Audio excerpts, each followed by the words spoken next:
भारत में कहानियों के जरिए और संक्षिप्त कहानियों के जरिए मुकेश शर्मा ने एक अच्छी सीरीज शुरू की है और डिजिटल माध्यम से ज्यादा लंबी कहानी, देखिए मैं भी कभी कहानी लिखता रहा हूं, एक पुस्तक मेरी रही है कहानी संग्रह भी, और आकाशवाणी दूरदर्शन पर भी कहानी, लेकिन लंबी कहानी होती है, बहुत छोटी लघु कथाएं मेरी है, लेकिन उस पर मैंने कार्यक्रम नहीं किए।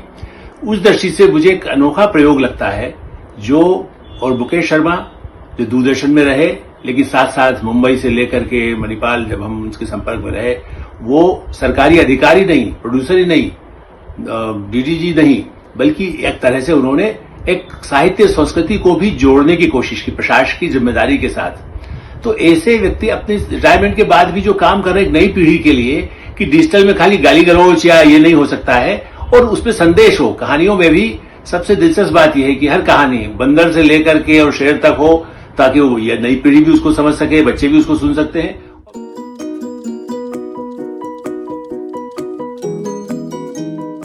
आप सबका हार्दिक अभिनंदन अनोखी और अद्भुत कहानियों की इस बढ़ती हुई श्रृंखला में। आज की कहानी का नाम है बगैर डोर की पतंग। एक बार एक पिता और उनका 10 वर्षीय पुत्र पतंगबाजी के एक उत्सव में गए। रंग बिरंगी पतंगों से भरे आसमान को देखकर बेटा बहुत खुश हो रहा था। उसकी भी इच्छा हुई पतंग उड़ाने की। उसने अपने पिता से पतंग और डोर से भरी हुई चरखी की फरमाइश की। पिता उसे पार्क में सजी पतंगों से भरी दुकानों पर ले गए और उसके लिए फिर पतंग, चरखी और धागे का रोल खरीदा। पतंग में कन्ने बांधने के बाद बेटे ने पतंग उड़ाना शुरू किया। हल्की हल्की हवा चल रही थी।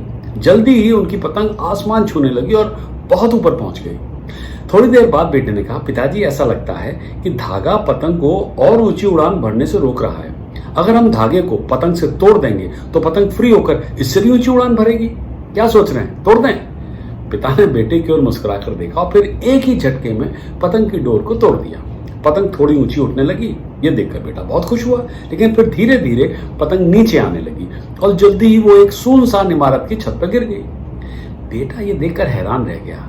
उसने पतंग को उसके धागे से अलग कर दिया था ताकि वह ऊंची उड़ान भर सके, लेकिन इसके बजाय वो नीचे गिर गई। उसने अपने पिता से कहा, पिताजी मैंने सोचा था कि धागा काटने के बाद पतंग स्वतंत्र रूप से ऊंची उड़ान भरेगी, लेकिन पतंग तो नीचे गिर गई। तब पिता ने बेटे को समझाया, दरअसल धागा पतंग को ऊपर ले जाने से रोक नहीं रहा था, बल्कि वो तो पतंग को ऊपर टिके रहने में उसकी मदद कर रहा था। खास तौर पर जब हवा का बहाव कम था और जब हवा बढ़ी तो धागा पतंग को फिर से ऊपर एक बार और ऊंचाई पर ले गया। मगर जब हम धागे को पतंग से अलग कर देते हैं तो वो बिना उसके समर्थन के नीचे गिर जाती है। धागा पतंग की उड़ान में अवरोध नहीं था, बल्कि उसके उड़ने में और आकाश में टिके रहने में उसका मददगार था।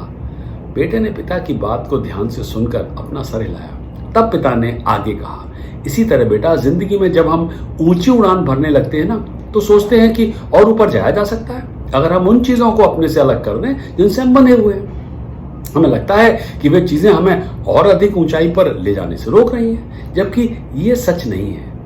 कहानी खत्म। देखें क्या सीख मिली इस रोचक कहानी से।